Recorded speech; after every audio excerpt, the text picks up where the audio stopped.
The wind howled like a wounded animal through the Colorado mountains, driving snow against the warped boards of the cabin until they groaned in protest. Inside, Margaret Sullivan pulled her threadbare shawl tighter around her shoulders and stared at the dying embers in the fireplace. Her stomach had stopped complaining days ago, resigned to the emptiness that had become her constant companion. She had been somebody once, back in Chicago. They'd called her the Angel of Mercy Hospital, the nurse whose steady hands had pulled dozens back from death's doorway. Young doctors sought her counsel, and wealthy patrons praised her dedication, but that was before the night everything changed, before young Timothy Morrison died on her watch, and his influential family decided someone had to pay. Margaret's fingers unconsciously traced the worn letter in her pocket, the one that had sealed her fate. Negligence, it read. Gross incompetence resulting in death. Never mind that the boy had hidden his condition, that he'd taken medicines that reacted fatally with the treatment. Never mind that 3 doctors had examined him and missed what she'd caught too late.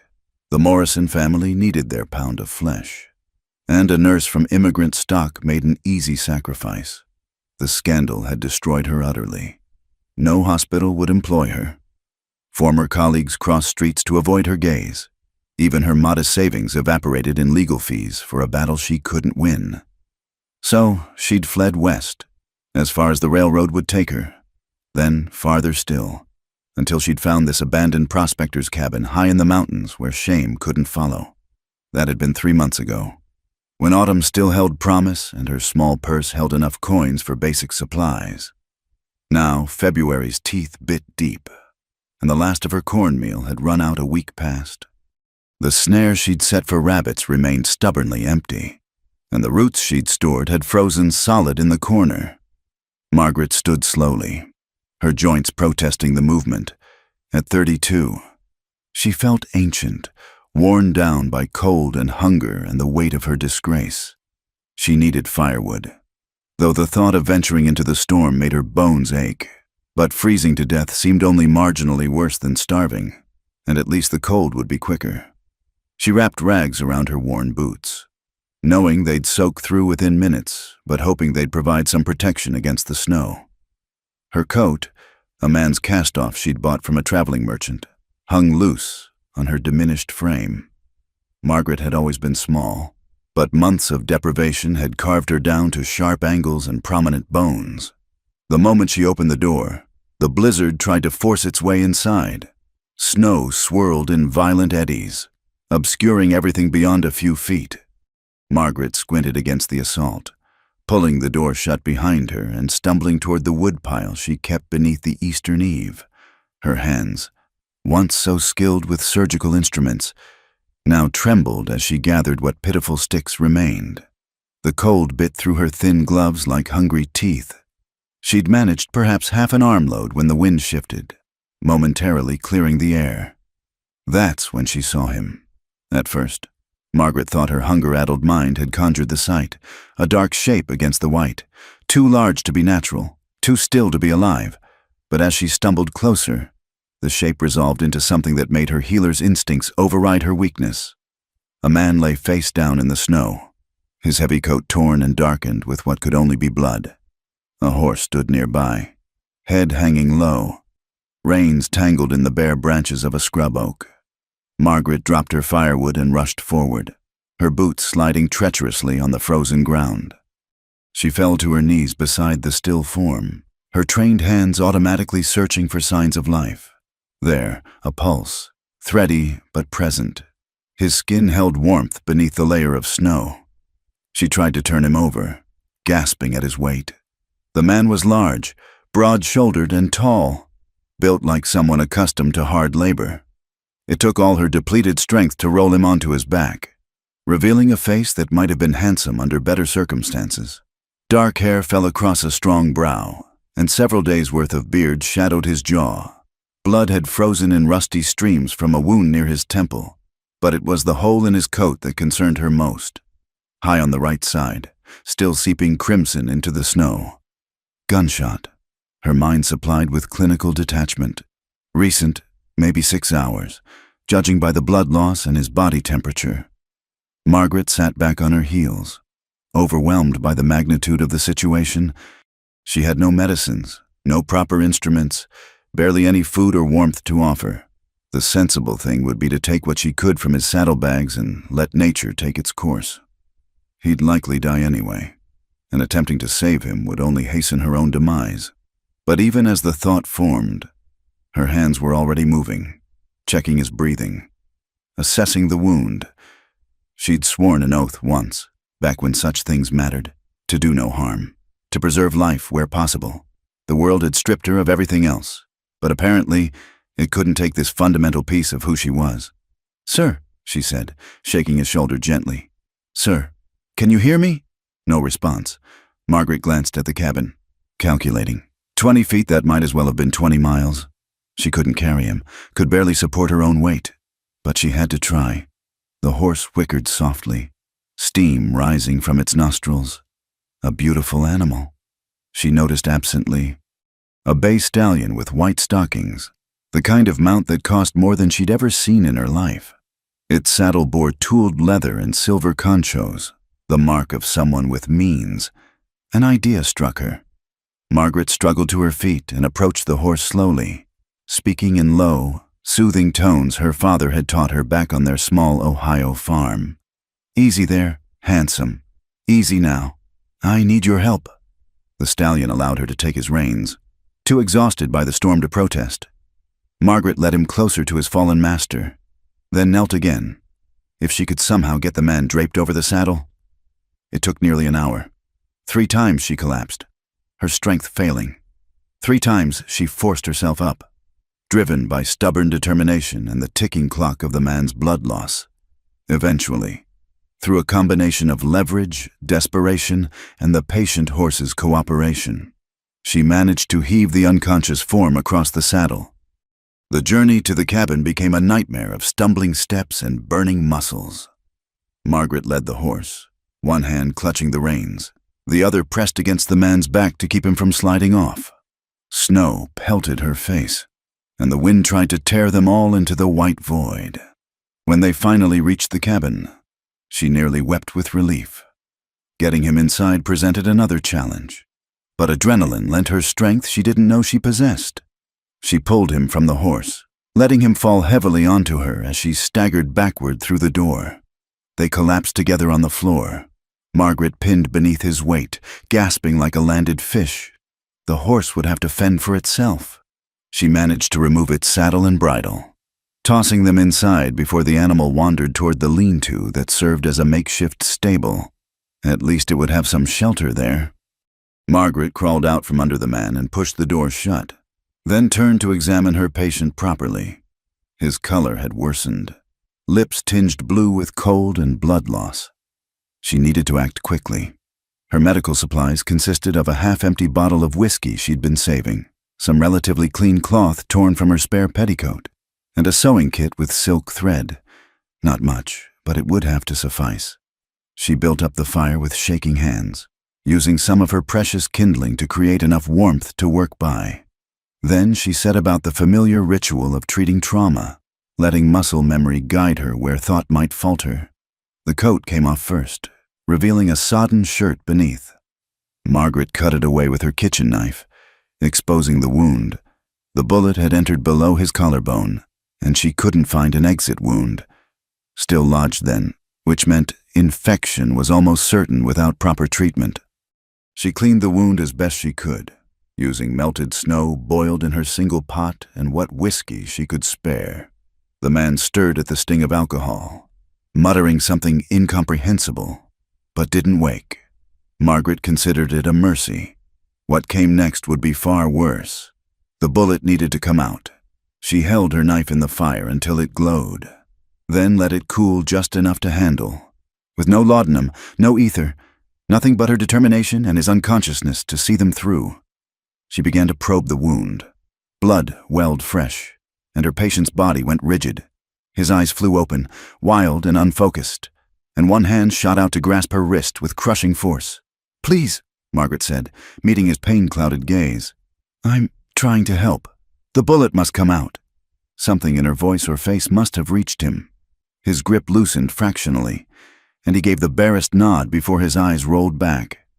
Unconscious again, but for how long? Margaret worked quickly, her world narrowing to the wound, the knife, the search for foreign metal in living flesh. There, a scrape of steel on lead.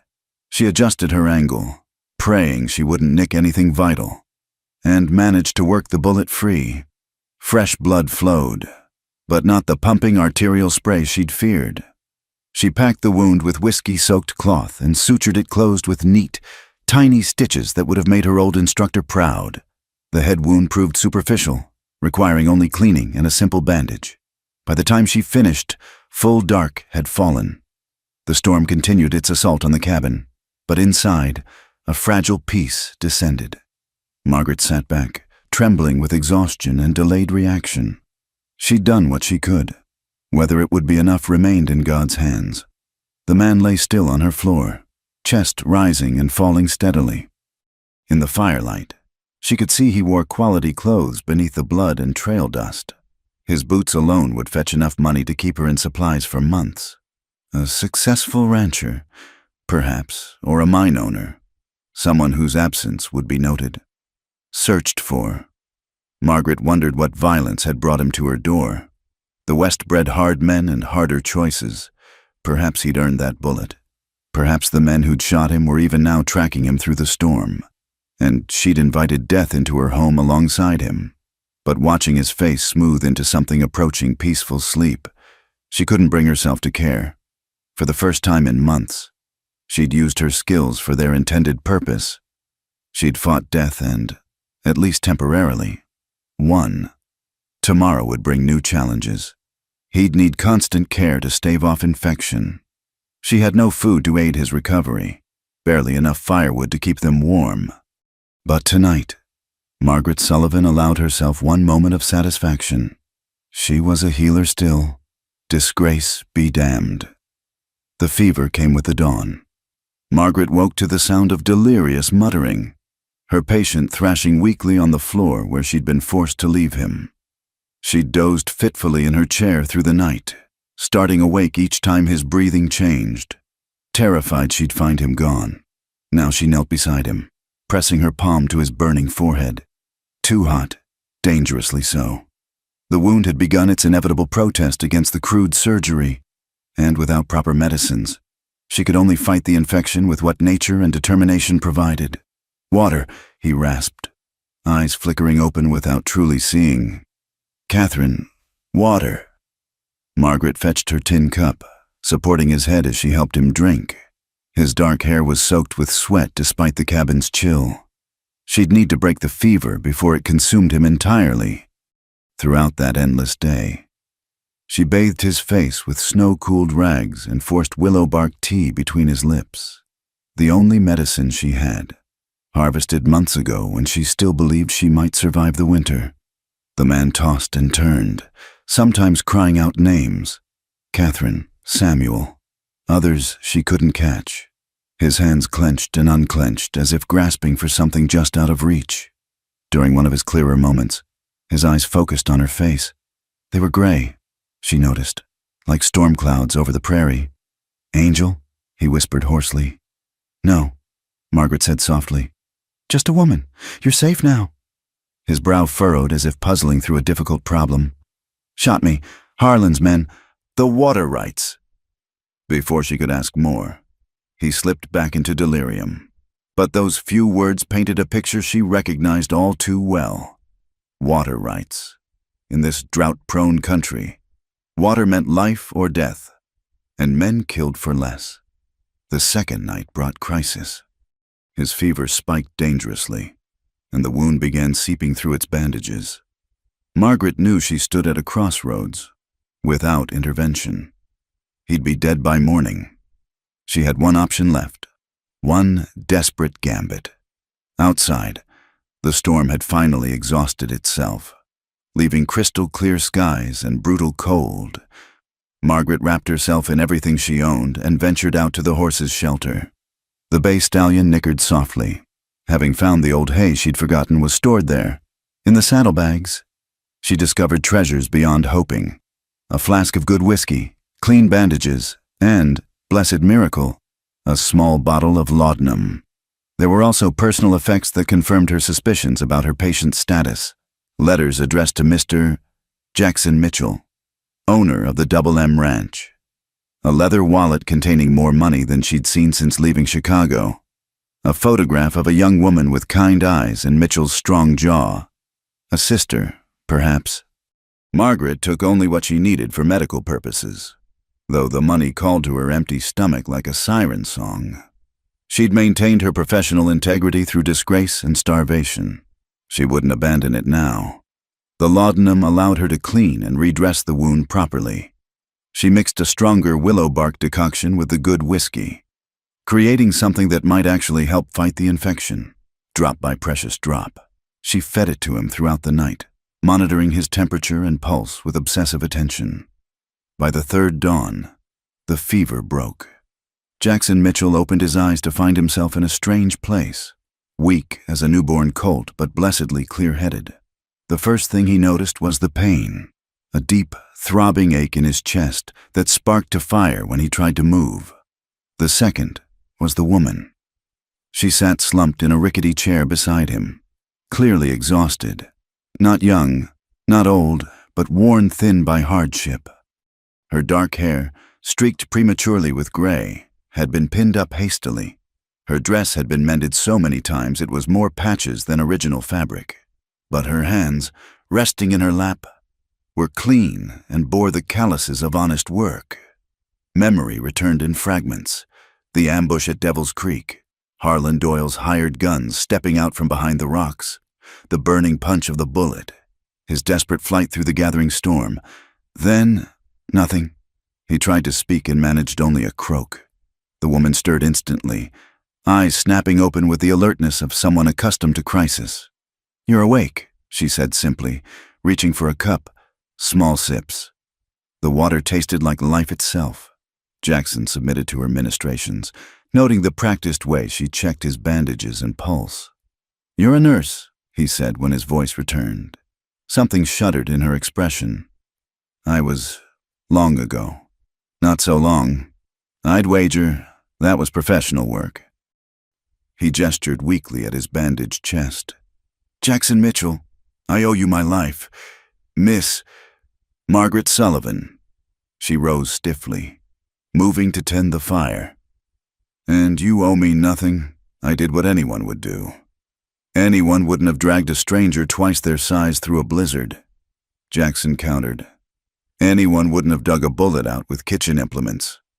Anyone wouldn't have broken a fever with skill instead of prayer." Margaret's hand stilled on the poker. "You were delirious. You couldn't know." "I know enough." He studied her profile, noting the sharp angles that spoke of hunger, the proud set of shoulders that refused to bend despite everything. "I know you saved me when you barely have enough to save yourself." She turned then, and he saw defiance flash in her brown eyes. "I don't need your pity, Mr. Mitchell." "Good, because I'm not offering it. I'm offering gratitude. And there's a difference." They regarded each other across the small space, two proud souls recognizing something fundamental in the other.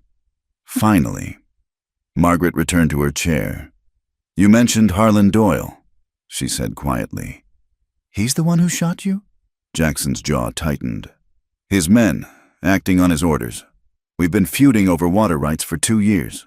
The stream that feeds my ranch also runs through his property downstream. This drought has made things desperate. Desperate enough for murder.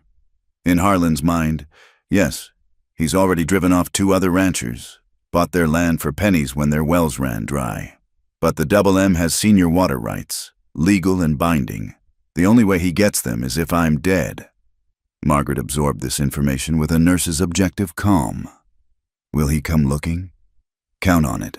His men saw me ride into the storm, but they'll figure I couldn't have gone far." Jackson tried to push himself up, gasping as pain lanced through his chest. "I need to get back.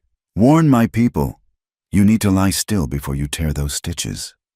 Margaret's hands were gentle but firm as she pressed him back. "You're in no condition to ride. You don't understand.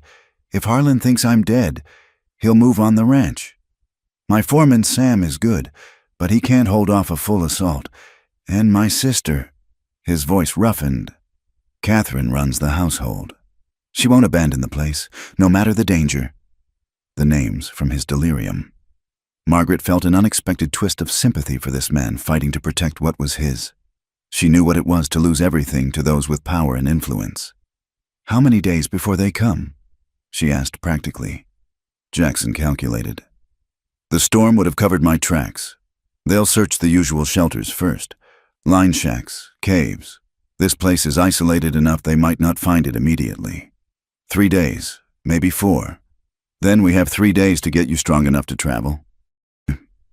"We?" He raised an eyebrow. Margaret met his gaze steadily. "You can't ride alone in your condition. You'll need help reaching your ranch.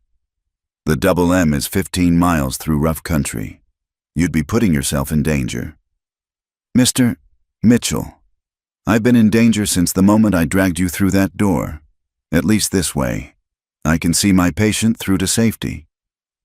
Jackson studied her for a long moment. There was steel in this woman, hidden beneath the worn exterior. He'd built his ranch by learning to judge character quickly, and every instinct told him Margaret Sullivan was someone to trust. "All right," he said finally, "but I pay my debts. Miss Sullivan, when this is over, you'll go back to your life, and I'll return to mine." Her tone brooked no argument. "For now, you need food to rebuild your strength. I'll see what I can manage." She moved to the corner that served as her kitchen, and Jackson saw her shoulders tighten as she surveyed her meager supplies. Pride kept her from admitting the truth, but he could read the signs. The empty shelves, the single pot, the way she'd carefully rationed the water she gave him. "My saddlebags," he said carefully. "There should be some jerky, hardtack, trail food, but it'll help." Relief flickered across her features before she masked it. "I'll check." As she went outside, Jackson settled back, marshaling his strength. He'd survived the ambush and the fever. Now came the harder task, getting home alive with a pack of killers on his trail. But something about Margaret Sullivan's quiet competence gave him hope. She'd pulled him back from death once. He had a feeling that was just the beginning of what this remarkable woman could do. The jerky tasted like hope itself. Margaret chewed slowly, savoring the salt and smoke, trying not to wolf it down like the starving creature she'd become. Across from her, Jackson Mitchell watched with eyes that saw too much, understood too well. "When did you last eat a proper meal?" he asked quietly. She considered lying, then decided against it. Something about this man invited honesty. "Before the last supply run to town. 6 weeks ago?" Jackson's expression darkened, but not with pity. With anger. 6 weeks. Christ almighty."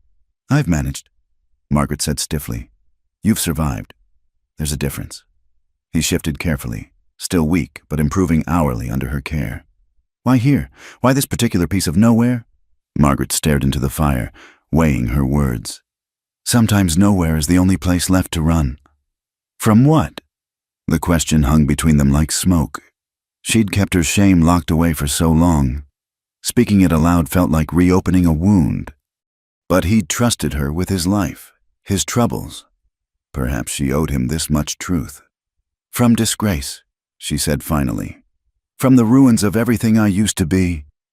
Jackson waited, patient as the mountains themselves. It was that stillness that undid her, so different from the hectoring prosecutors and angry accusations she'd faced in Chicago. "I was senior nurse at Mercy Hospital," Margaret began, her voice steady despite the pain of memory.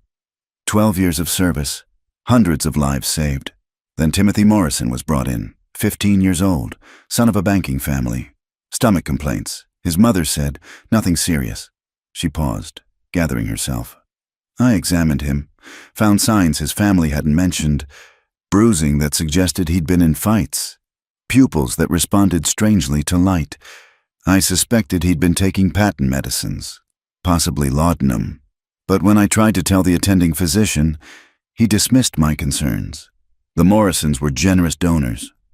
Their son couldn't possibly be involved with such things. But he was, Jackson guessed.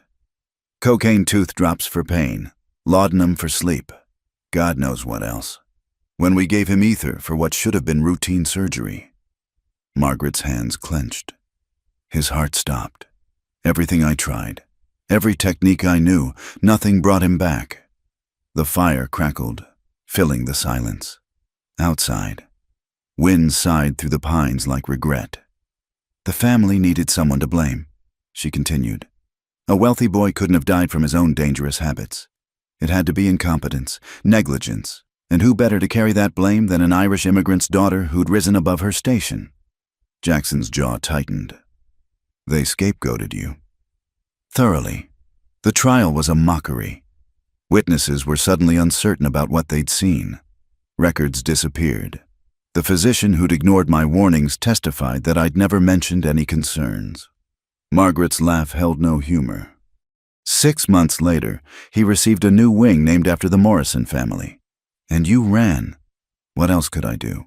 No hospital would hire me. My reputation was destroyed. My savings gone to lawyers who couldn't fight money and influence. She gestured at the shabby cabin. So yes, I ran, as far as I could, to a place where my shame couldn't follow, where I could disappear. Jackson was quiet for a long moment. Then, my sister Catherine is a healer too. Not trained like you, but she has the gift. She tends anyone who needs it, ranch hands, neighboring families, even Harlan's people when they come asking. She says healing isn't about who deserves it or who can pay. It's about answering when someone calls for help. Margaret looked up, startled by the parallel. 3 nights ago, you answered. He continued, exhausted, starving, with every reason to let a stranger die. You answered. That tells me more about who you are than any Chicago jury ever could. Tears stung her eyes. She blinked them back fiercely. Pretty words won't change what happened. No, but they might change what happens next. Jackson leaned forward, catching her gaze. I meant what I said about paying debts. Margaret, the Double M needs someone with medical skills. Catherine does her best, but she's had no formal training. And there's a town nearby, Martinez, that's been without a doctor for 2 years. I'm not a doctor. I'm a disgraced nurse who saved my life with kitchen implements and willow bark tea, who kept me alive through fever and infection with skill and determination. His gray eyes held hers steadily. I don't give a damn what Chicago society says. Out here, we judge people by what they do, not what others say they've done. Margaret stood abruptly, needing distance from the intensity of his offer. You're grateful, I understand, but gratitude fades.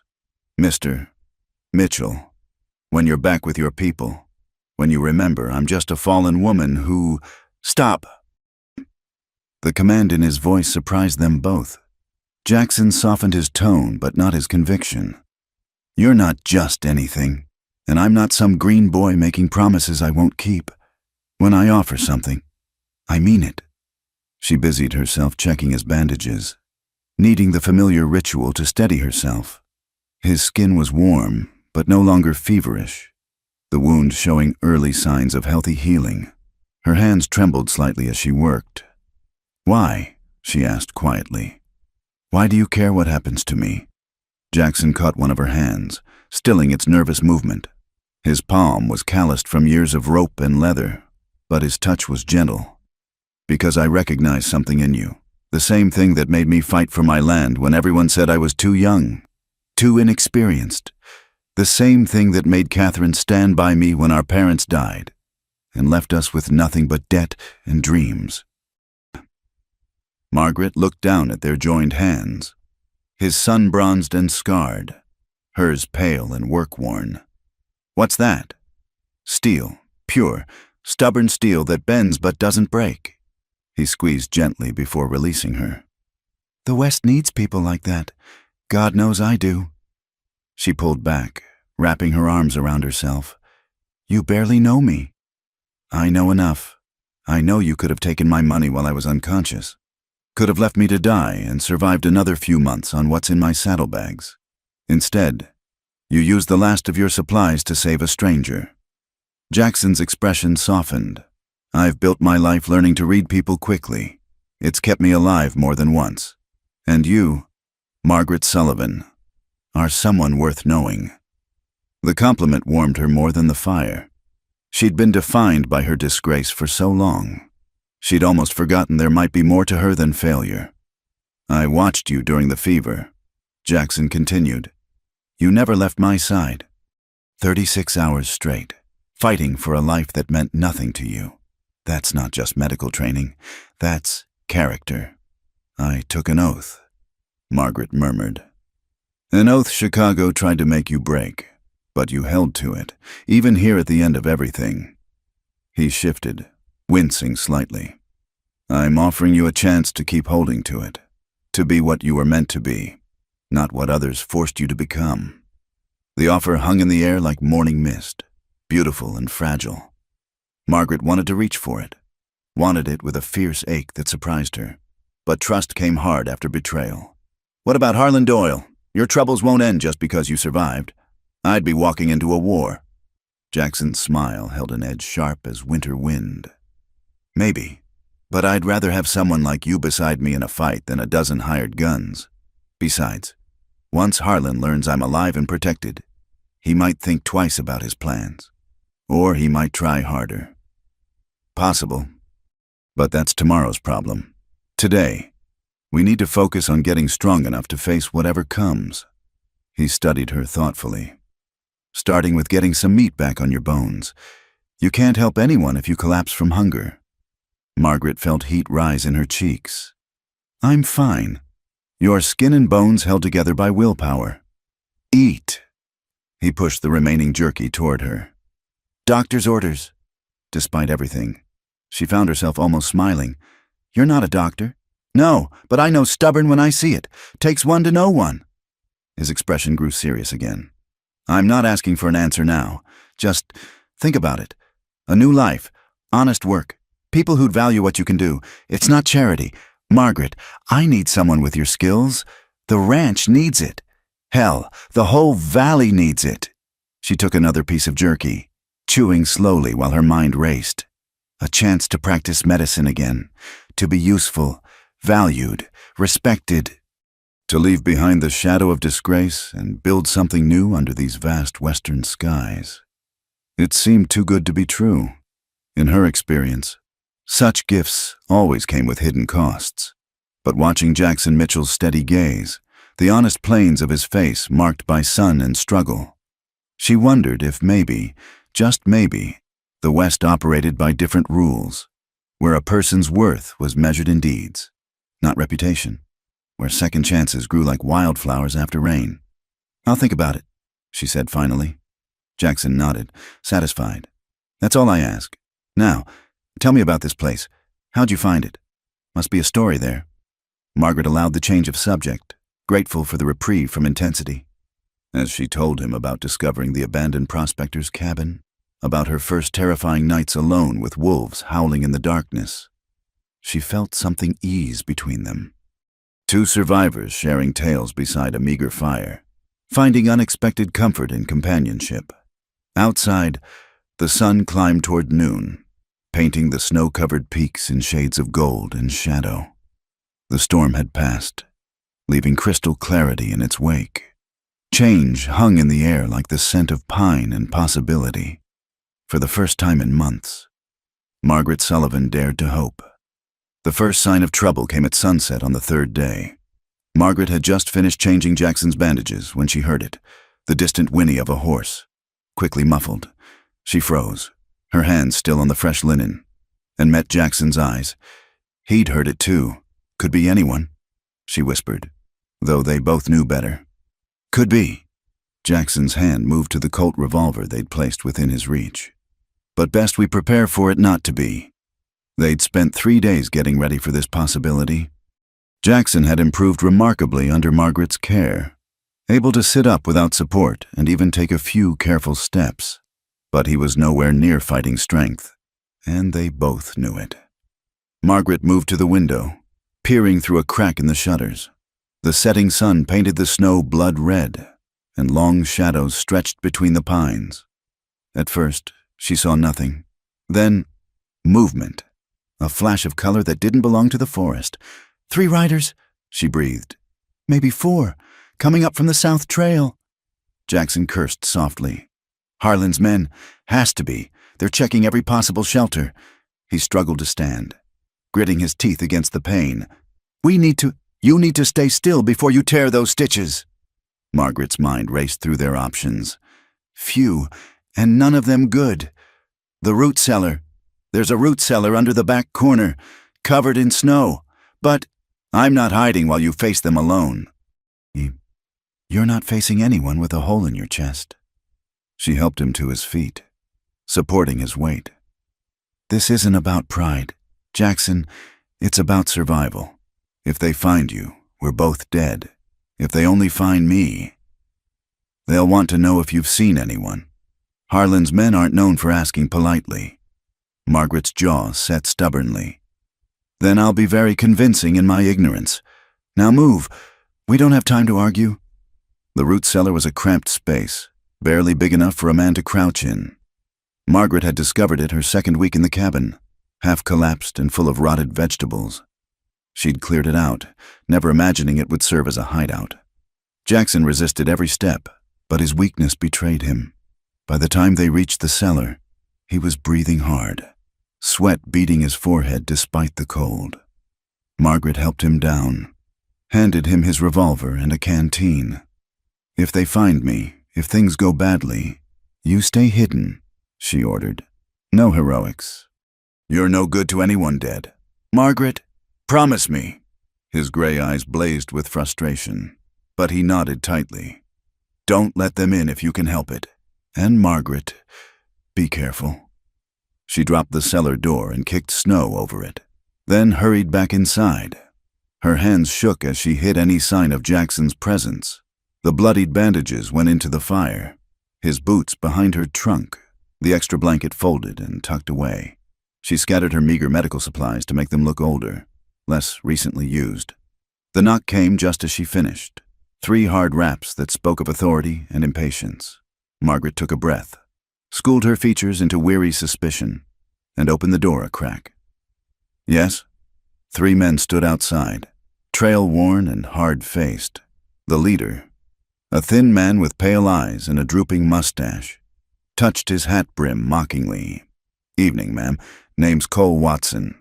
These here are my associates, Mr. Briggs and Mr. Tanner. Good evening. Margaret didn't open the door wider. What can I do for you, gentlemen? Watson's smile didn't reach his eyes. We're looking for someone. Man got himself shot a few days back.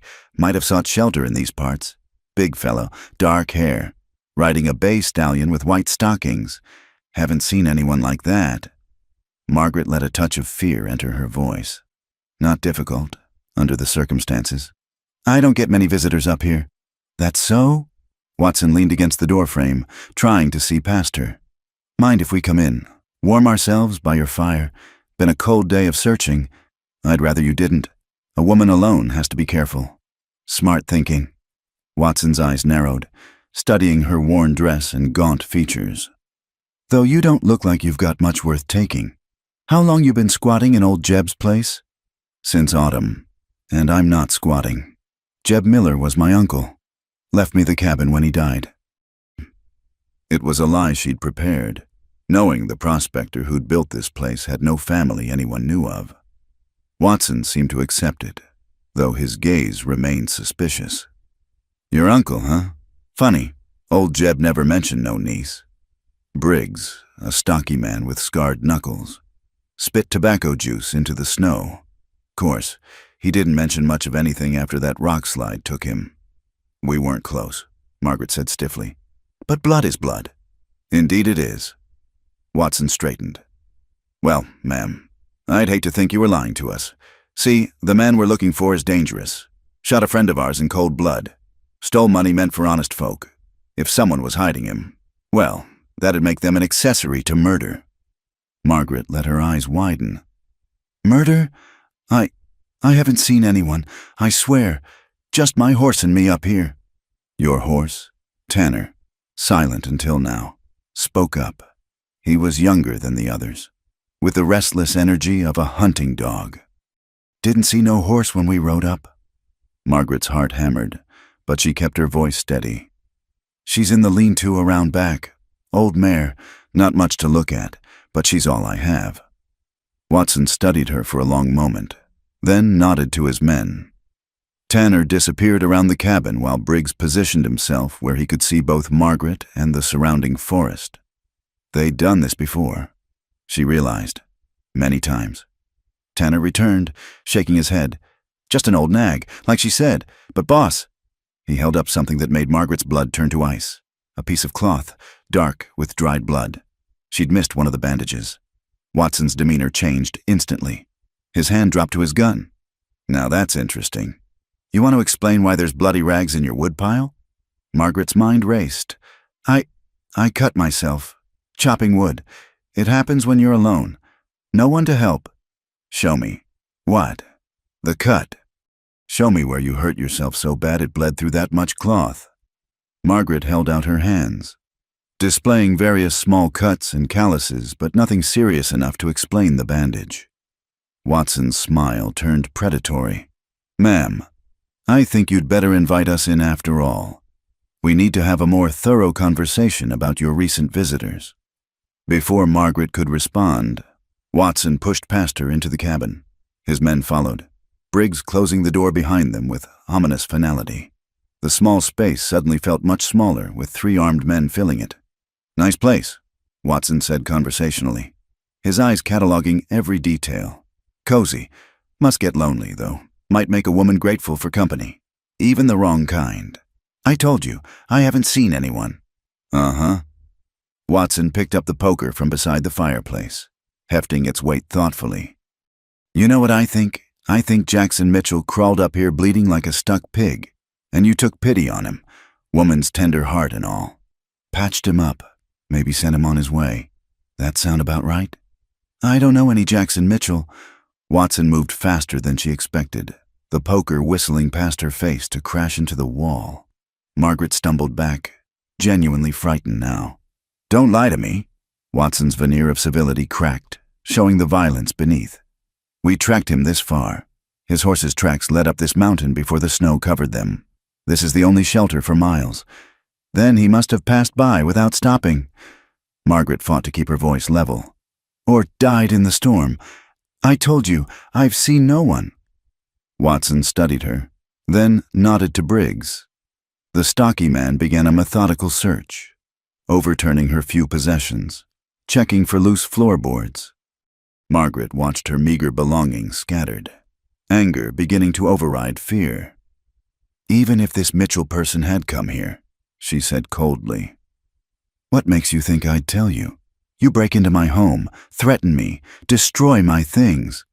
Watson backhanded her casually, sending her sprawling. Stars exploded across her vision as she hit the floor. "What makes me think you'll tell? Because you're smart enough to know what happens to women who cross Harlan Doyle." Margaret tasted blood. Her lips split from the blow. She pushed herself up slowly, meeting Watson's pale eyes with all the defiance she could muster. "I'm a healer. If someone came to me hurt, I'd help them. It's what I do, but no one came." "A healer?" Watson laughed. "Out here? What are you really? Some whore who got too old for the trade? Or maybe you killed old Jeb yourself for his claim. Found something, boss." Tanner held up Jackson's spare shirt.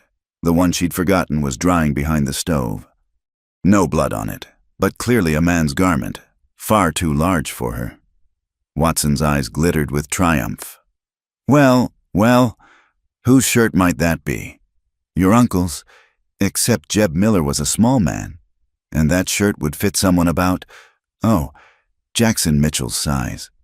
Margaret's mind went blank. There was no explanation that would satisfy them now. She glanced toward the door, calculating her chances of reaching it. "Don't even think about it."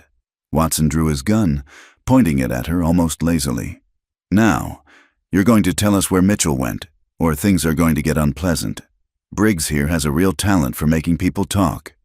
Briggs grinned, cracking his scarred knuckles. "Haven't had a woman in a while? Might be fun to take my time." Real terror flooded through Margaret then. She'd faced professional disgrace, starvation, and freezing. But this was different. This was the raw, ugly violence that lurked at civilization's edges. "Last chance," Watson said. "Where's Mitchell?" Margaret lifted her chin, finding courage in desperation. "Go to hell." Watson sighed theatrically. "Briggs, show the lady what happens when—" The gunshot was impossibly loud in the small cabin. Briggs spun, clutching his shoulder, blood seeping between his fingers. Watson and Tanner whirled toward the door as it crashed open.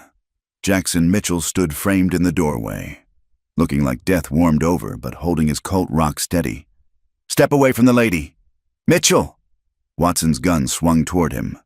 "You're supposed to be—" Jackson's second shot took Watson's gun hand, sending the weapon spinning across the floor. The outlaw screamed, clutching his mangled fingers. Tanner went for his own weapon, but Margaret moved without thinking, swinging the poker Watson had dropped. It connected with Tanner's knee with a satisfying crack, dropping him howling to the floor. "Everyone stay real still," Jackson commanded, though the effort of standing was clearly costing him. Margaret could see fresh blood seeping through his shirt where he'd torn stitches. "Miss Sullivan, would you kindly collect their weapons?" Margaret moved quickly, gathering guns and knives, while the three men groaned and cursed. Jackson kept his Colt trained on them, but she could see his hand beginning to shake. "You can't kill us all," Watson gasped through his pain. "Doyle will send more. He'll burn that ranch of yours to the ground." "Maybe," Jackson agreed. "But you won't be there to see it." His voice hardened. "You touched her. That was your last mistake." Watson's eyes widened as he realized Jackson meant it. "Wait, we can make a deal. The only deal you're getting is this. You live, but you leave. Tonight, get on your horses and ride back to Harlan. Tell him I'm alive. I'm ready for him. And if he sends any more men after me or mine, I'll come for him personally." "You expect us to ride like this?" Briggs gestured at his bleeding shoulder. "You rode up here ready to torture a woman for information. Count yourself lucky I don't return the favor." Jackson's gray eyes were cold as winter steel. "Margaret, in my saddlebags. There's rope." They tied the outlaws securely, Margaret using her medical knowledge to ensure the bonds were tight but wouldn't cut off circulation. She also, despite everything, did basic field dressing on their wounds. Old habits died hard. "You're wasting kindness," Jackson muttered as she wrapped Watson's hand. "No," Margaret said firmly. "I'm choosing who I want to be." By the time they marched the three men to their horses and sent them on their way with dire warnings, full dark had fallen. Jackson made it back to the cabin before his legs gave out, collapsing just inside the door. "Damn fool!" Margaret scolded as she helped him to the bed she'd finally managed to cobble together from pine boards and rope. "I told you to stay hidden. Heard Watson hit you." Jackson's jaw clenched. "Nobody touches you while I'm breathing." His protective fury warmed something deep inside her, something she'd thought frozen beyond recovery. Margaret busied herself checking his reopened wound, using the last of the good whiskey to clean it. "We can't stay here," she said quietly. "They know where I am now. Even if Watson doesn't come back, Doyle will send others. Then you'll come with me, tonight. Storm's coming in. It'll cover our tracks." Jackson caught her hand. "I'm sorry. Margaret, I brought this to your door." "No." She squeezed his fingers gently. "You brought purpose back to my life. That's worth any risk." As she worked to repair the damage to his wound, Margaret realized she meant it. For months, she'd been slowly dying in this cabin, body and spirit withering away. Jackson Mitchell had crashed into her life like spring-breaking winter's grip, reminding her who she truly was. A healer, a fighter, a woman who wouldn't break, no matter how hard the world tried. Outside, the first snowflakes began to fall, covering the blood and violence with clean white silence. But inside the cabin, preparing for a dangerous journey, two souls found warmth in shared determination and the first stirrings of something deeper than gratitude or need. Something that might, given time and trust, grow into love. The storm struck with vengeance as they left the cabin behind, Margaret had fashioned a travois from pine branches and rope, knowing Jackson couldn't ride 15 miles in his condition. He'd protested, of course, but the fresh blood on his shirt ended that argument quickly. "This is humiliating," he muttered as she helped him onto the makeshift stretcher behind his patient bay stallion. "Better humiliated than dead," Margaret replied, checking the knots one final time. She'd bundled him in every blanket they had, knowing the cold would be their enemy as much as any pursuit. "Besides, you've already played hero once tonight. My turn." She mounted her old mare, taking the bay's lead rope. The horses picked their way carefully through the deepening snow, the travois leaving tracks that would vanish within hours. Margaret had never been more grateful for bad weather. They'd gone perhaps 3 miles when Jackson's condition worsened. His skin burned with returning fever, and he'd begun muttering incoherently, names and places she didn't recognize, fragments of memory or delirium. "We need shelter," Margaret said, though she knew stopping could mean death if Watson had lied about retreating. The temperature was dropping fast, and Jackson's shivering had progressed to the dangerous stillness that preceded severe hypothermia. "There!" he gasped during a lucid moment, pointing weakly toward a cluster of rocks. Old mine shaft. Used it. In storms." Margaret found the entrance half hidden by snow and undergrowth. It was more of a natural cave enhanced by some long-ago prospector, but it cut the wind and offered concealment. She led the horses inside, then dragged Jackson as far from the entrance as possible. His fever had spiked dangerously. In the light of her small lantern, she could see his wound had reopened completely, probably torn during his heroics at the cabin. Fresh blood seeped through the bandages, and the edges looked angry and inflamed. "Should have stayed hidden," he mumbled, catching her hand as she worked. "But couldn't let them hurt you." "Hush," Margaret said, though his protectiveness touched her deeply. "Save your strength." She did what she could with their limited supplies, cleaned the wound again, packed it with the last of the clean cloth, and forced willow bark tea between his lips. But she knew it wasn't enough. Without proper medical supplies and rest, infection would claim him before they reached his ranch. "Talk to me," Jackson said suddenly, his gray eyes focusing with effort. "Need to stay awake. Tell me, about before, when you were happy." Margaret's hand stilled on the bandages. "Why?" "Because you get this look when you're working, like you're exactly where you belong. Want to know that woman?" She resumed her task, considering. "I had a patient once, a little girl named Emma, 7 years old, bright as a new penny. She'd fallen from a roof, broke her leg in 3 places. The doctors said she'd never walk properly again. But you disagreed. I knew she was a fighter, like someone else I've recently met." Margaret smiled softly at the memory. "I worked with her every day for months, exercises, stretches, encouragement when she wanted to quit. The doctors called it a waste of time. Let me guess, she proved them wrong. Ran right past them 6 months later, laughing like a lark." The smile faded. "Her family was poor, couldn't pay much. The hospital board said I was spending too much time on charity cases. But how could I not? She trusted me to help her heal." Jackson's hand found hers, his palm fever-hot, but his touch gentle. "That's the difference between you and them. You see people, not ledgers. Look where it got me."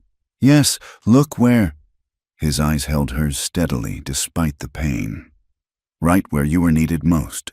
If you'd been safe in Chicago, I'd be dead in the snow." Margaret felt tears threaten. This man, even burning with fever and fighting infection, insisted on seeing her worth when the world had spent months telling her she had none. "My turn," she said, needing to deflect the intensity. "Tell me about your sister, Catherine." "Right." Jackson's expression softened. "Cat, 5 years younger, 10 times smarter. When our parents died, everyone said I should send her east to relatives. Let them make a proper lady of her. She told them all to, well, she expressed her disagreement forcefully. Despite everything, Margaret found herself smiling. Sounds like a formidable woman. You'll like her. She'll like you too. Someone who can keep me from bleeding out and put 3 outlaws on the ground with a poker? That's Kat's kind of person. I hardly put them on the ground. Just encouraged Tanner to reconsider his choices. While I was about to fall over from standing too long, Jackson's attempt at levity couldn't hide his frustration. Some protector I turned out to be. You came when I needed you. That's all that matters. They sat in silence for a moment, hands still linked, the storm howling outside their shelter. In the flickering lantern light, Margaret could almost pretend they were somewhere safe, that the morning wouldn't bring new dangers. Margaret, Jackson said quietly, if something happens, nothing's going to happen. Listen to me, please. His grip tightened. If I don't make it, you take my horse, my guns, everything. Ride to the Double M. Tell Sam Cooper, he's my foreman. Tell him what occurred. He'll see you're taken care of. You're going to make it. But if I don't, then I'll drag your body to that ranch just so I can tell your sister what a stubborn fool her brother was. Margaret's voice cracked slightly. You're not dying on my watch. Jackson Mitchell, I've lost too much already. I won't lose you too. The words hung between them, heavier with meaning than she'd intended. Jackson studied her face, seeing past the exhaustion and fear to something deeper. You know, he said softly, when I woke up in your cabin, first thing I saw was your face. Thought I'd died and somehow snuck into heaven. Except angels probably eat better than hardtack and melted snow. Delirious ravings don't count as compliments. Wasn't delirious. Well, not completely. He raised their joined hands, pressing his lips to her knuckles in a gesture that was both courtly and intimate. You saved more than my life, Margaret Sullivan. You reminded me that good people still exist, even in hard places, especially in hard places. The moment stretched, fragile as spun glass. Margaret leaned closer, drawn by something stronger than wisdom or caution. Their faces were inches apart when Jackson's body convulsed with violent shivering, breaking the spell. The fever, Margaret said unnecessarily, pulling back to grab more blankets. Her cheeks burned, and not from the cold. She worked through the night, fighting the infection with determination and prayer. Jackson drifted in and out of consciousness, sometimes lucid, sometimes lost in memory. He talked about his parents, taken by cholera when he was 19, about building the ranch from nothing, earning every acre through sweat and stubbornness, about the drought that was slowly strangling the valley, making men desperate enough to kill. Water rights, he mumbled during one of his clearer moments. Everything comes down to water. Harlan knows if he controls the stream, he controls the valley. Can charge whatever he wants, drive out anyone who won't pay. But your rights are legal. You said so. Legal doesn't matter if I'm dead. No heir except Kat, and a woman can't hold water rights alone, not without a husband to enforce them. His laugh was bitter. Harlan's son has been sniffing around her for months. Probably figures marrying her is easier than killing us both. Margaret's stomach turned at the calculating cruelty of it. Your sister doesn't strike me as someone who'd marry under duress. She'd do it to save the ranch, the families who depend on us. That's why I have to live. Can't let her sacrifice herself for my failure. You haven't failed anyone, haven't I?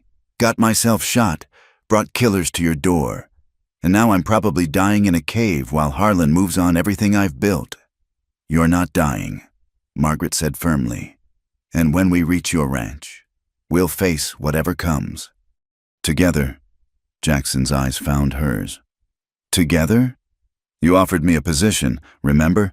I'm accepting, assuming the offer still stands. Margaret, you don't have to. Yes, I do. She touched his face gently, feeling the fever beneath his skin. I've been running for months. Jackson, hiding from what happened, from who I used to be, but these past days, working to save you, fighting beside you, I remembered. I'm tired of running, tired of being alone. You won't be alone anymore, he promised. Not ever again, if I have anything to say about it. This time, when she leaned close, he met her halfway. The kiss was gentle, tentative, two wounded souls finding solace in each other. It tasted of willow bark, tea, and hope, of new beginnings born in the depths of winter. When they parted, Jackson's eyes had cleared slightly. That's better medicine than anything in your bag. Flatterer. But Margaret smiled, the first real smile she'd worn in months. Rest now. Dawn's not far off, and we need to move as soon as the storm breaks. She settled beside him, sharing warmth and blankets, her head on his shoulder. Outside, the blizzard raged on, but inside their small shelter, something new and precious took root. Margaret? Jackson's voice was drowsy but content. When this is over, when Harlan's dealt with and the ranch is safe, would you consider, that is, would you let me court you properly? Margaret's heart skipped. Mr. Mitchell, are you proposing a proposal? Maybe, would that be so terrible? She thought of her ruined reputation, her months of isolation, the way the world had cast her aside. Then she thought of Jackson's steady gray eyes, his unflinching protection, the way he saw her worth when she'd forgotten it herself. No, she said softly. It wouldn't be terrible at all. They dozed fitfully as the storm spent itself, two battered souls finding peace in each other's presence. When dawn finally broke, painting the cave entrance in shades of rose and gold, Margaret checked Jackson's wound and found the infection retreating. His fever had broken in the night, leaving him weak but clear-eyed. Ready to go home? She asked. Jackson squeezed her hand, and in that simple gesture lay promises of safety, belonging, and something that might grow into love. Ready, he said. They emerged from the cave to find a world transformed by snow, pristine and new. Somewhere ahead lay the Double M Ranch and all the challenges waiting there. But for now, in this moment suspended between night and day, between old life and new, they had each other. It was enough. It was everything. The Double M Ranch emerged from the snow like something from a dream, or a nightmare, even from a distance. Margaret could see something was wrong. No smoke rose from the chimneys. No hands moved about their morning chores. The place had an abandoned quality that made her stomach clench with dread. Too quiet, Jackson muttered, pushing himself up despite her protests. He'd insisted on riding the last 5 miles, though she could see the effort cost him dearly. Should be activity by now. Sam always has the boys out early. They approached cautiously, Jackson checking his Colt while Margaret gripped the rifle they'd taken from Watson's men.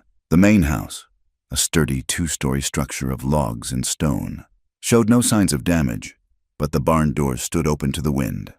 "Catherine," Jackson called, his voice cracking with worry. "Sam, anyone!" A figure appeared in the doorway of the main house, a young woman with Jackson's dark hair and determined chin, holding a shotgun with practiced ease. Relief flooded her face when she recognized her brother. "Jackson, thank God!" Catherine Mitchell flew down the steps, her composure cracking. "We thought you were dead." Harlan's men said. She stopped short, noticing Margaret. "Who's this?" "The woman who saved my life." Jackson said simply, "Margaret Sullivan. Meet my sister Catherine. Cat, lower that shotgun before you shoot someone we like." Catherine studied Margaret with sharp gray eyes so like her brother's, taking in the worn clothes, the medical bag, the protective way she hovered near Jackson.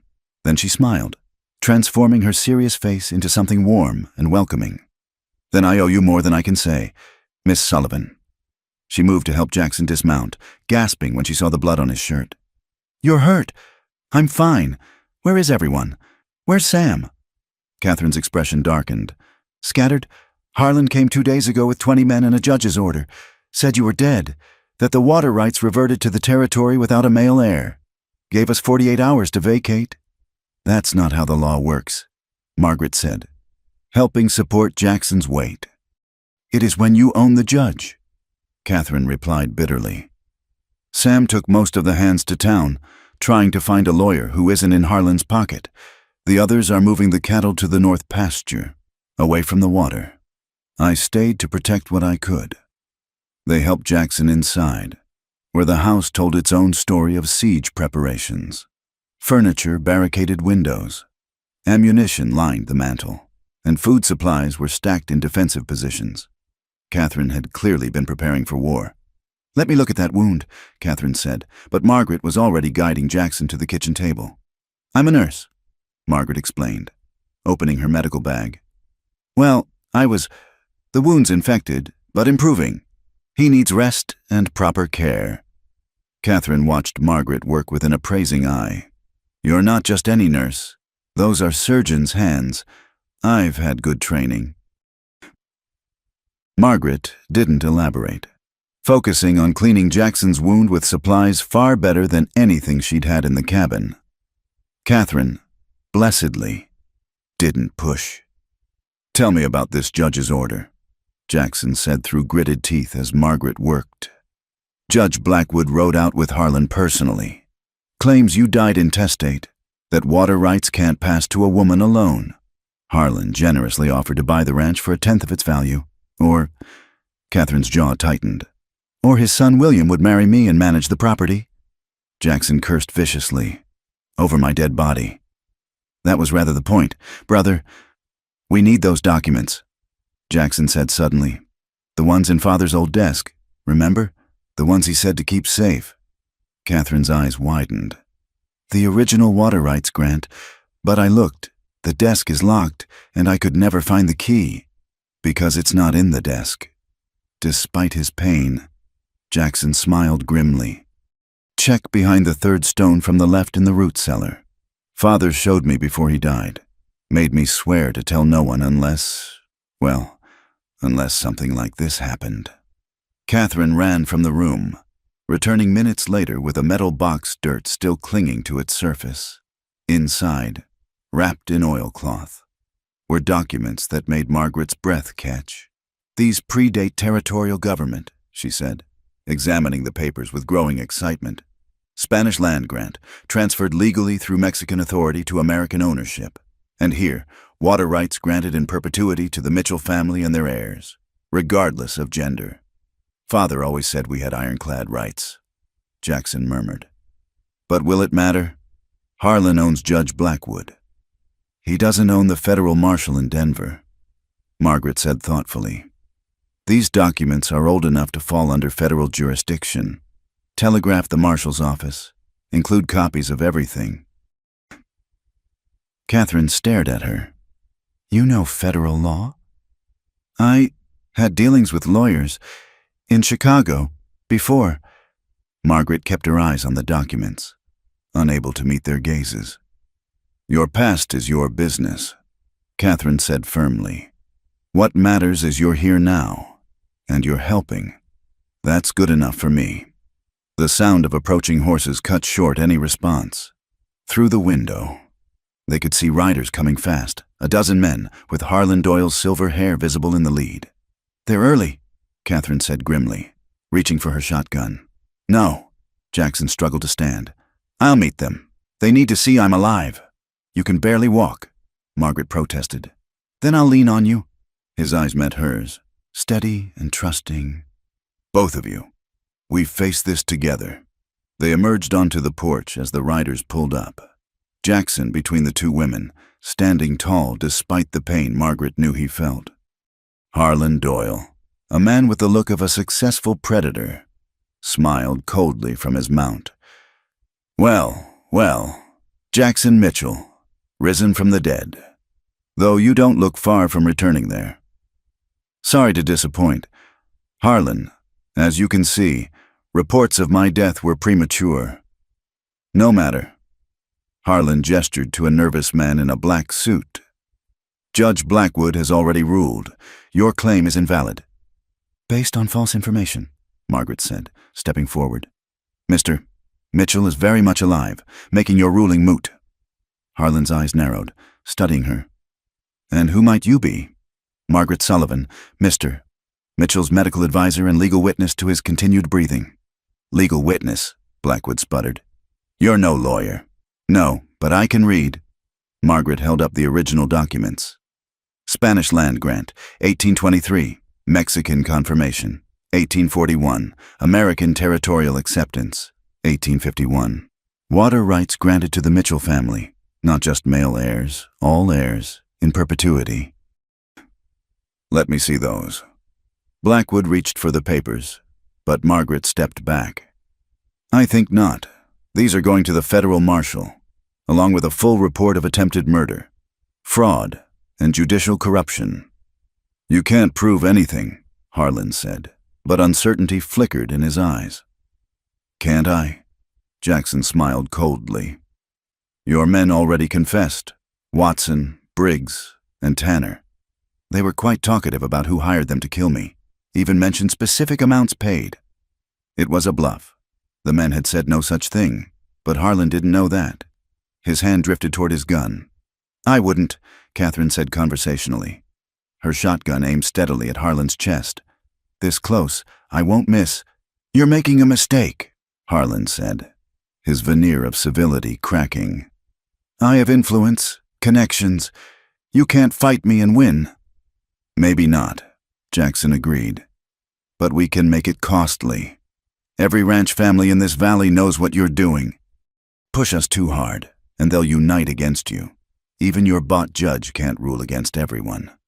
And there's another problem, Margaret added. Your son William, the one you plan to marry to Miss Mitchell. I treated him last spring for what his father called exhaustion, but we both know what opium addiction looks like, don't we? How long before he gambles away everything you've stolen? Harlan went white. You're lying. Room 12, Garnett Hotel in Martinez. Every Tuesday and Friday, the proprietor keeps excellent records. Margaret had treated enough addiction to recognize the signs Catherine had mentioned about William Doyle's behavior. The guess about locations was pure invention. But Harlan's reaction confirmed her suspicions.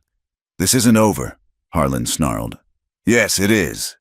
Sam Cooper rode into the yard, accompanied by a man wearing a federal badge and several armed deputies.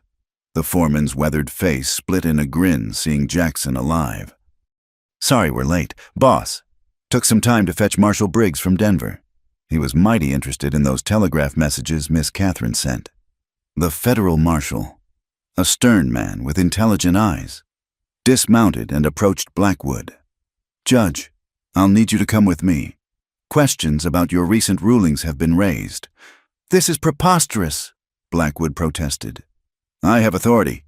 In territorial matters, yes, but water rights predating the territory fall under federal jurisdiction. Marshal Briggs examined the documents Margaret provided, nodding slowly. These appear legitimate.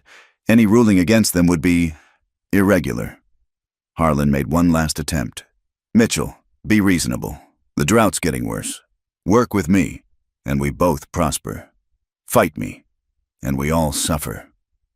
I'll work with anyone who deals fairly. Jackson replied. But you tried to have me killed, threatened my sister, and attempted to steal what generations of my family built. So no, Harlan, no deals. The marshal gestured to his deputies. Mr. Doyle, I'll need you to come as well. Accusations of conspiracy to commit murder require investigation.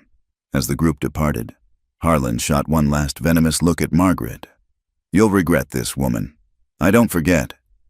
Neither do I, Margaret replied calmly. After the dust settled, Sam Cooper pumped Jackson's hand, grinning broadly. Damn good to see you breathing, boss. We feared the worst when you didn't come home. Nearly was the worst. Would have been without Margaret. Jackson's arm slipped around her waist, drawing her close. Sam, this is Miss Sullivan. She'll be staying on as our medical advisor, and anything else she wants to be, Catherine added with a knowing smile. Anyone who can face down Harlan Doyle with nothing but documents and nerve belongs here. Margaret felt warmth bloom in her chest, not just from Jackson's touch or Catherine's acceptance, but from the sense of belonging that had eluded her for so long. The Double M wasn't just a ranch, it was a family, a purpose, a chance to rebuild everything she'd lost. There's still work ahead, Sam warned. Harlan won't give up easy, and that drought's not getting better. Then we'd better get started, Jackson said. First things first, I need to lie down before I fall down. And Sam, send word to the other ranchers. Tell them we're calling a water meeting. Time to work together instead of against each other." As they helped him inside, Margaret caught Catherine's arm. "That information about William Doyle? Thank you for mentioning it earlier. The guess about the hotel was pure bluff, but it worked." Catherine squeezed her hand. "You're already family. Margaret, we protect our own." Looking around at these people who'd accepted her without question, who valued her skills and courage over her past mistakes, Margaret felt the last walls around her heart crumble. She'd found more than safety in this wild country. She'd found home, and she would fight to protect it with everything she had. The water meeting was set for Sunday afternoon, giving the valley's ranchers time to travel to the Double M. Margaret spent the intervening days establishing herself in the household, turning a spare room into a makeshift clinic and tending not just to Jackson's recovery but to various ailments among the ranch hands. "You've got healing hands, miss," said Tom Garrett, an older cowboy whose arthritic joints had pained him for years. "That liniment of yours works better than anything Doc Holcomb ever gave me." Margaret smiled as she wrapped his knees. "Just a different approach. Mr. Garrett, sometimes the old remedies work best." Word spread quickly. By Saturday, a stream of visitors arrived seeking treatment. Ranch wives with colicky babies, children with stubborn coughs, men with injuries they'd walked off until infection set in. Margaret treated them all, refusing payment despite their protests. "She's building something," Catherine observed to Jackson as they watched from the window. A young mother was leaving, clutching medicine for her fevered child and crying with relief. "Trust, goodwill, everything Harlan's been destroying." Jackson nodded, pride evident in his expression. "She doesn't even realize she's doing it. It's just who she is." Sunday dawned clear and cold. By noon, wagons and riders filled the yard as families arrived for the meeting. Margaret had helped Jackson dress in his best shirt and vest, though she'd insisted he use a walking stick. "I won't look weak in front of them," he'd protested. "You'll look worse if you fall on your face," she'd countered. "Pride heals no wounds." Jackson Mitchell. The main room had been cleared, chairs and benches arranged to accommodate the crowd. Margaret recognized some faces from her impromptu clinic, noting the warm nods she received. Whatever her past, these people judged her by her actions here and now. Jackson called the meeting to order, standing tall despite the walking stick. "Friends, neighbors, thank you for coming. We all know why we're here. This drought threatens everything we've built, and men like Harlan Doyle would use our desperation against us." Murmurs of agreement rippled through the room. "But I didn't call you here to speak against Harlan," Jackson continued. "I called you here to speak for something better: cooperation, shared sacrifice, survival for all, not profit for a few." "Fine words," called out Ben Harper, whose small ranch bordered Doyle's land. "But Harlan controls half the water in this valley. What choice do we have but to deal with him?" "The choice to work together," Margaret said, rising from her seat. Several heads turned in surprise.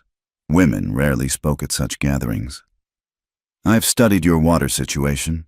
The stream that feeds the Double M and several other ranches originates from 3 sources, mountain springs that converge upstream. Currently, you're all drawing water independently, often at the same times, depleting flow for those downstream." She moved to a map Catherine had helped her prepare. "But if you coordinate, schedule water draws, maintain the stream banks to prevent erosion, perhaps even dig retention ponds during spring melt, you could make the existing water serve everyone better." "Who are you to tell us about water management?" demanded Karl Yoder, a stubborn German who'd feuded with his neighbors for years. "Someone who's seen cooperation save lives." Margaret replied calmly. "In Chicago hospitals, when supplies ran low, we learned to share resources, coordinate treatments. The principle is the same: work together or watch everything die separately." "The lady has a point," Sam Cooper said. "I've been saying for years we need to work smarter, not just harder." The room erupted in discussion, some eager, others skeptical. Jackson let it run its course before raising his hand for silence. "There's something else," he said. "Harlan's methods, intimidation, violence, using the law as a weapon. They only work if we let them. But together, we have power too. Economic power, political power, the power of right on our side.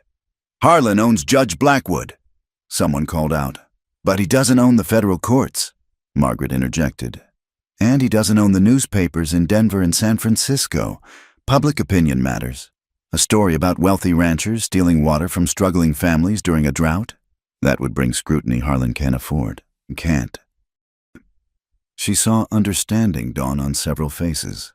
These people had been thinking locally, but the wider world offered leverage they hadn't considered.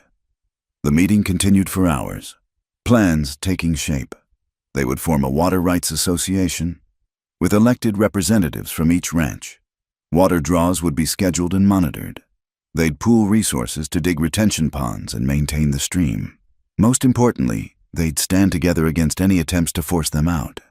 "And what about medical care?" asked Maria Santos, whose baby Margaret had treated. "Doc Holcomb charges more than most of us can afford, when he bothers to come at all." All eyes turned to Margaret. She felt Jackson's encouraging hand on her arm.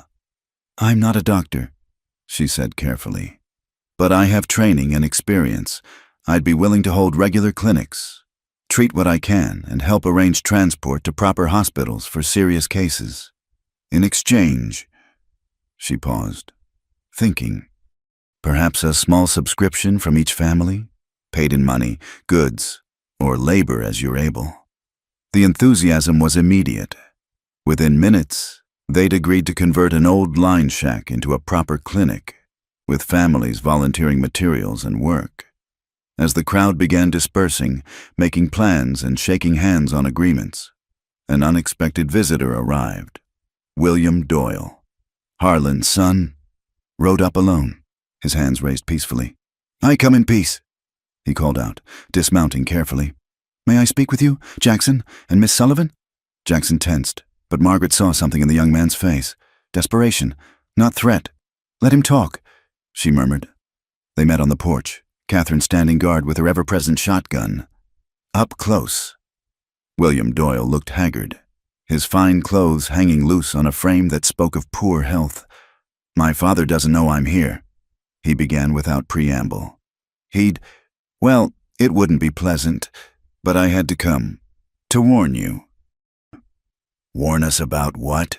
Jackson asked coldly.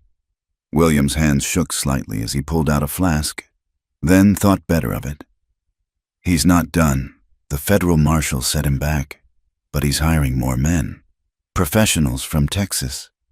They'll make Watson's group look like choir boys." "Why tell us?" Margaret asked, studying him with a nurse's eye. The tremors, the pallor, the nervous gestures. Addiction, certainly, but also genuine distress. "Because I'm tired of being his weapon," William burst out. "You were right, Miss Sullivan, about the opium. About everything. He's used my weakness to control me for years.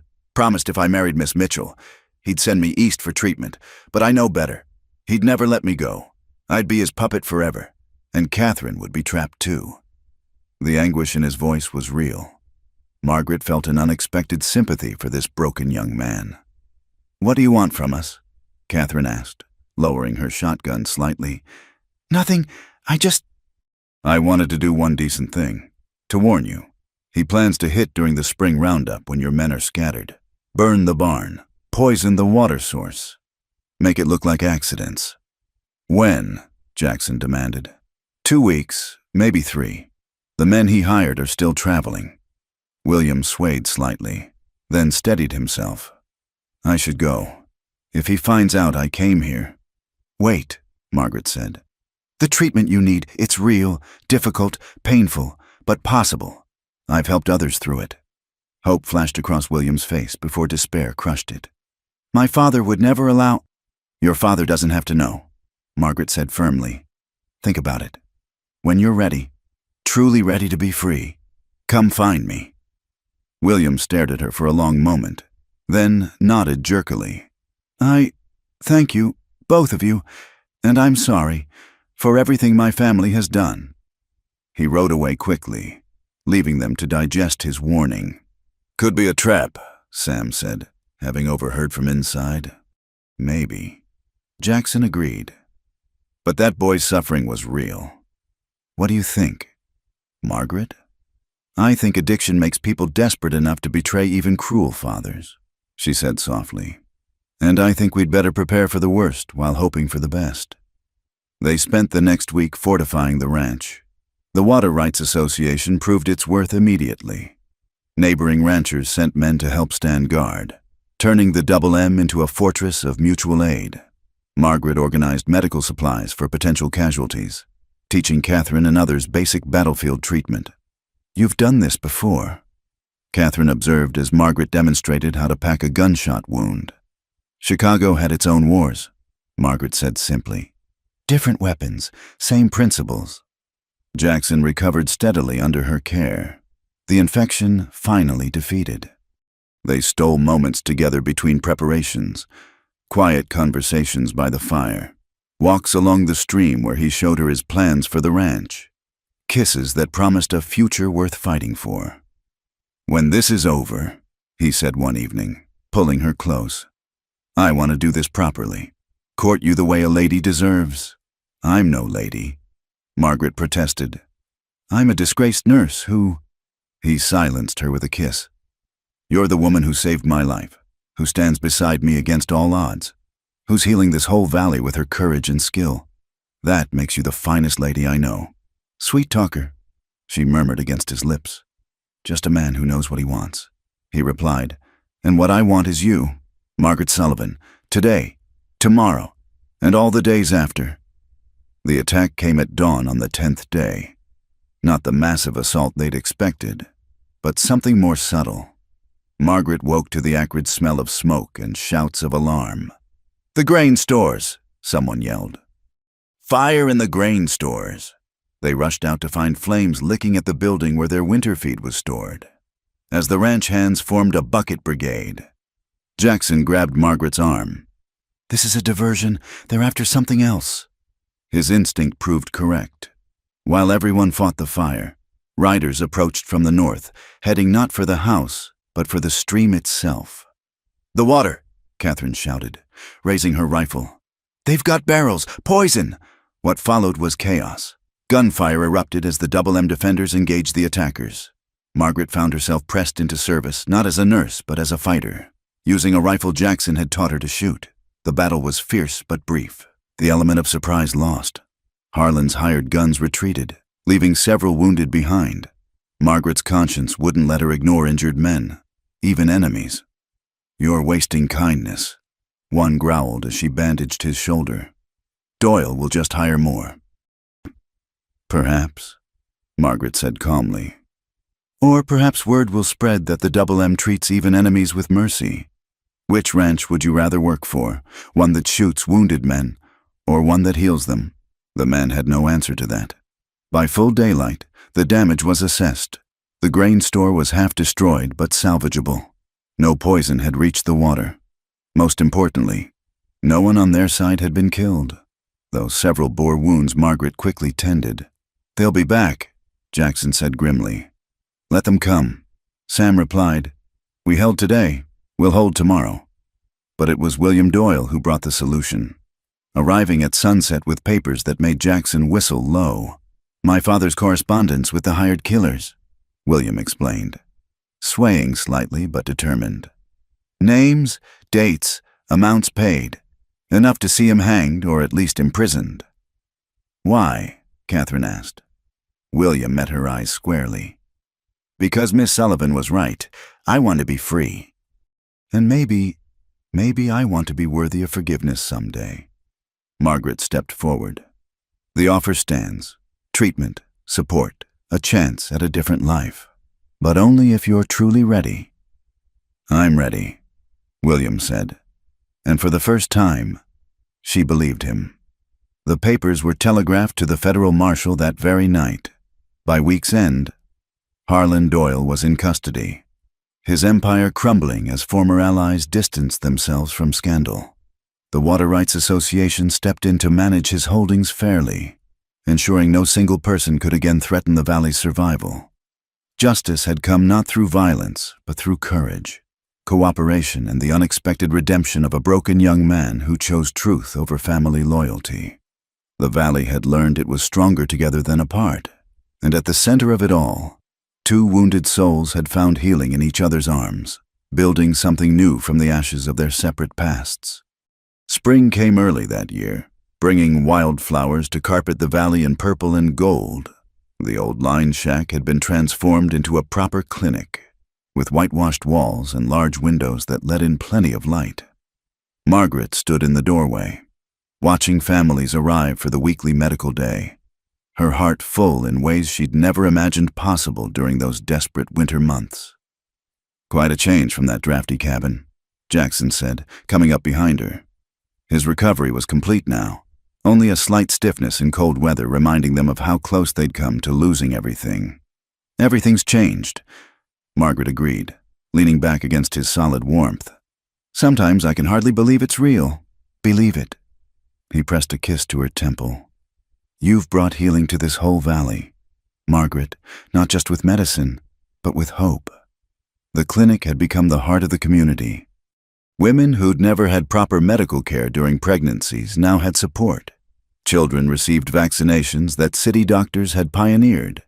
Even William Doyle, 3 months into his difficult recovery, helped by keeping records and learning basic medical skills.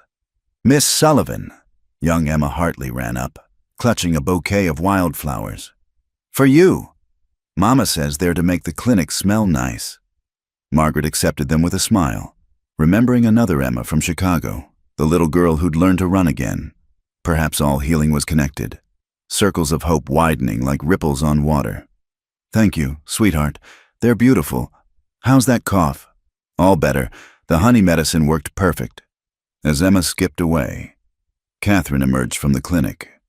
"William's finished organizing the supply shelves. He's quite meticulous when he's clear-headed." "He's doing well," Margaret confirmed. "Better than I'd hoped. Having purpose helps." Catherine nodded, then smiled mysteriously. "Speaking of purpose, Jackson has something to show you, says it's important." Margaret found Jackson by the stream, standing near a bend where cottonwoods provided shade, the spot where they often walked in the evenings, planning improvements to the ranch and the water system that now served the entire valley cooperatively. "You wanted to show me something?" He turned, and she caught her breath at his expression, nervous and determined and tender all at once. I do. Margaret, do you remember what I said in that cave? About doing things properly when this was all over? Jackson, let me finish, please."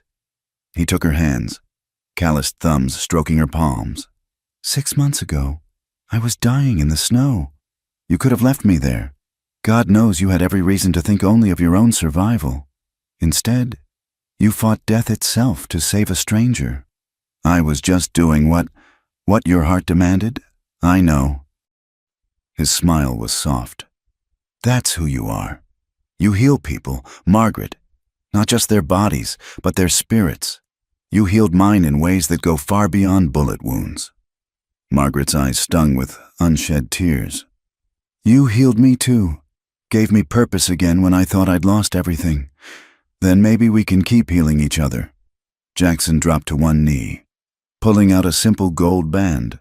Margaret Sullivan, will you marry me? Will you be my wife, my partner, the heart of this ranch and this family? The tears came then, flowing freely down her cheeks. Jackson, you know about Chicago, about my disgrace. I know you were blamed for something that wasn't your fault. I know you held to your principles even when it cost you everything. I know you're the strongest, most compassionate woman I've ever met. His voice roughened with emotion. Your past made you who you are. I wouldn't change a moment of it if it meant losing the woman standing before me now. Margaret looked at this man who'd given her sanctuary, purpose and love, who saw her not as a fallen woman but as someone worthy of respect and devotion. The answer came from the deepest part of her heart. Yes, she whispered, then louder. Yes, Jackson Mitchell, I'll marry you. He slipped the ring on her finger, then rose to kiss her with all the passion and promise of their shared future. Around them, The cottonwoods rustled in the spring breeze, and the stream sang its eternal song of life flowing onward. The wedding took place a month later, the entire valley turning out to celebrate. The ceremony was held outdoors, under the vast western sky that had witnessed their journey from desperation to joy.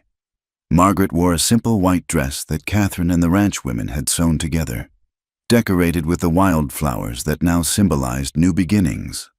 Tom Garrett, his arthritis much improved, played fiddle.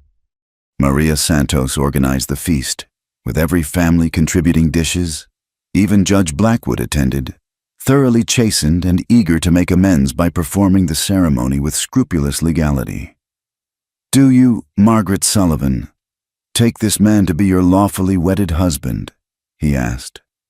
Margaret looked at Jackson, seeing in his eyes all their shared struggles and triumphs. "I do." "And do you, Jackson Mitchell, take this woman to be your lawfully wedded wife?" "With all my heart, I do." When they kissed, the entire valley erupted in cheers. This was more than a wedding. It was a celebration of survival, of community, of love conquering hardship. William Doyle, clear-eyed and steady now, approached them after the ceremony.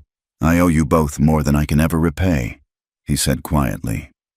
"You gave me a second chance when everyone else had given up." "That's what people do for each other," Margaret replied.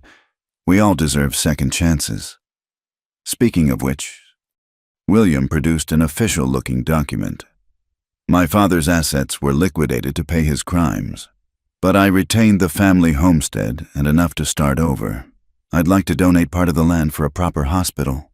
If you'd consider running it, Mrs. Mitchell." Margaret gasped. A real hospital, not just a clinic, a place where she could fully use her skills, train others, serve the growing community. She looked at Jackson, who grinned. "I married a healer," he said. "I'd be a fool to keep her from her calling." The hospital opened the following winter, a modest but well-equipped building that served 3 valleys. Margaret trained local women as nurses, teaching them everything from wound care to midwifery. The stigma of Chicago faded entirely, replaced by the respect earned through countless lives saved and improved. Jackson expanded the ranch, implementing water conservation methods that became a model for the entire region. The cooperative spirit born from crisis continued, with ranchers sharing resources and knowledge. The Double M became known not just for its cattle, but for its innovation and generosity. Catherine married Sam Cooper in a quiet ceremony 2 years later, their partnership surprising no one who'd watched them work together. She continued her botanical studies, developing drought-resistant crops that helped the valley thrive even in dry years. One evening, 5 years after that snowy night when fate brought them together, Margaret and Jackson sat on their porch, watching their children play in the yard. 2 boys with their father's steady gray eyes, and a baby girl with her mother's gentle hands. "No regrets?" Jackson asked, pulling her close.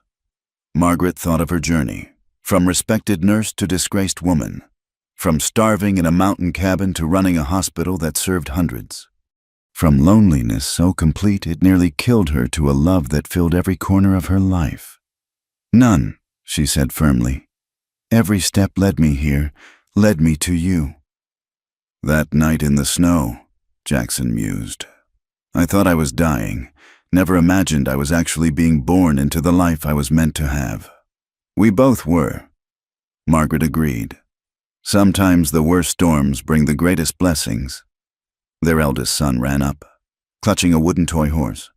"Mama, will you tell us the story? About the snow and the bad men and how you saved Papa?" Margaret smiled, gathering her children close. It had become family legend, told and retold, each telling emphasizing different lessons: courage, compassion, the power of choosing to help even when it seems impossible. "Once upon a time," she began, "in the hardest winter anyone could remember, a woman lived alone in a tiny cabin." As she spoke, Jackson's hand found hers, their wedding rings catching the last light of day. The cabin where she'd nearly starved was gone now, dismantled for lumber to build homes for new settlers. But its legacy lived on in every life saved, every family helped, every act of healing that rippled outward from that desperate winter night. The stars emerged one by one, bright and eternal over the valley that had become their home.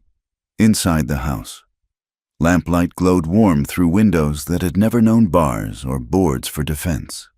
The water flowed freely in its channels, shared fairly among all who needed it, and in the hospital that bore her name, Margaret Mitchell's trained nurses carried on the work of healing, their gentle hands and steady hearts testament to the power of second chances. Love had found them in the depths of winter, and like the spring that always followed snow, it had transformed everything it touched. From a starving nurse and a dying cowboy had grown a family, a community, and a legacy of hope that would outlast them all. In the end, that's what the best love stories do. They heal not just two hearts, but the whole world around them, one act of courage and compassion at a time. Thank you so much for listening to this Wild West love story.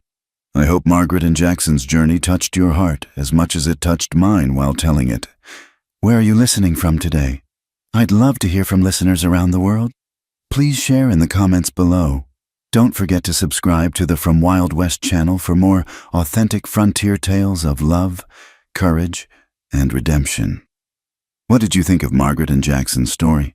Share your thoughts below. I read every comment and love connecting with fellow Western romance enthusiasts.